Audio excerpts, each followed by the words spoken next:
தரவில்லை. அந்த பாதுகாப்பை நாம் எப்படி அறிந்து கொள்வது? அல்லாஹ்விடத்தில் சரண்டர் ஆகி அவருடைய கட்டளைகளை நாம் நிறைவேற்றுகின்ற பொழுதுதான் அந்த அமல்களின் மூலம் அல்லாஹ் நமக்கு பாதுகாப்பை தருகிறான். இன்ன ஸலாத்த தன்ஹா அனில் ஃபஹ்ஷாஇ வல் முன்கர்.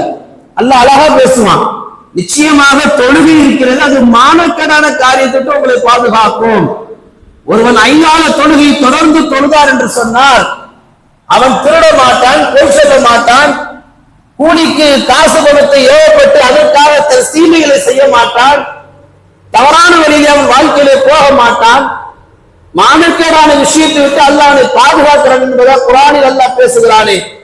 இன்னைக்கு மானக்கேட்டிலே மாட்டிக்கொண்டு பாதுகாப்பு இல்லாமல் அச்சத்தோடு இரவிலும் பகலிலும் வாழக்கூடிய ஒரு பயந்த சமூகமாக இந்த இஸ்லாமிய சமூகம் நாளடைவிலே உருவாகி கொண்டிருக்கிறது.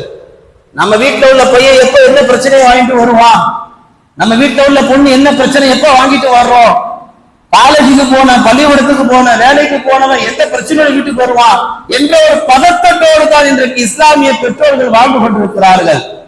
இதற்கெல்லாம் முற்றுப்புள்ளி வைப்பதற்காக வேண்டிதான் அல்லாஹ் சொல்லுகிறான், தொழுகையை நீங்கள் தொடர்ந்து தொழுவுங்கள், குடும்பத்தில் எல்லோரும் தொழுவுங்கள், அது உங்களை பாதுகாக்கும். நபிகள் நாயகம் ஸல்லல்லாஹு அலைஹி வஸல்லம் காலத்தில் நடந்த 2 சம்பவங்கள், அந்த 2 சம்பவங்களும் நன்மைகள் நம்மை எப்போதும் பாதுகாக்கும் என்பதற்கு உதாரணமாகவும் எல்லா காலத்திலும் ஒத்துப்போகக்கூடியதாக இருக்கும். முதல் சம்பவம், நபிகள் நாயகம் ஸல்லல்லாஹு அலைஹி வஸல்லம் அவர்கள் தபூக் போருக்காக வேண்டி தன்னுடைய சஹாபாக்களை தயார் செய்கிறார்கள். தபூக் போர் எப்படிப்பட்டதாக இருந்தது? இஸ்லாமிய மார்க்கத்தில் எல்லா போர்களை போன்று அது நடக்கவில்லை. அந்த போரிலே சஹாபாக்கள் ரொம்ப பலகீனவாதிகளாக இருந்தார்கள்.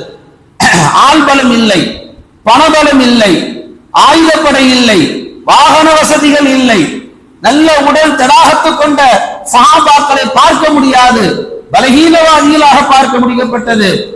ரோமிலிருந்து ஒரு படை மதீனாவை தாக்குவதற்காக பெருமானார் ஸல்லல்லாஹு அலைஹி வஸல்லம் காதுக்கு செய்திகள் எட்டியது. ஸல்லல்லாஹு அலைஹி வஸல்லம் இன்றைக்கு உள்ள முஸ்லிம் போர்வையில் சில பேர் முனாஃபிகளை போன்று நாங்க துஆ செய்றோம், நீங்க கவலைப்படாதீங்க, நல்லா இருப்போம் அப்படின்னு சொல்லி ஒரு கஷ்டத்தில் இருக்கிறவங்களுக்கு காசும் கொடுக்காம எந்த விதமான வழியும் உண்டாக்கி தராம வெறுமனே வெட்டு வார்த்தைகளை பேசிக்கொண்டு முஸ்லிம் என்ற போர்வையில் முனாஃபிக்குகளா வாங்க அப்படி ரசூலுல்லாஹ் பின் வாங்காமல் சஹாபாக்களை பார்த்து சொன்னார்கள், அவர்கள் எவ்வளவு தூரம் படையெடுத்து மதீனாவுக்குள் வந்தாலும் நாம் அவர்களை எதிர்த்து போராடுவோம் என்று சொல்லி சஹாபாக்கள் எல்லோரையும் ஒன்று திரட்டினார்கள்.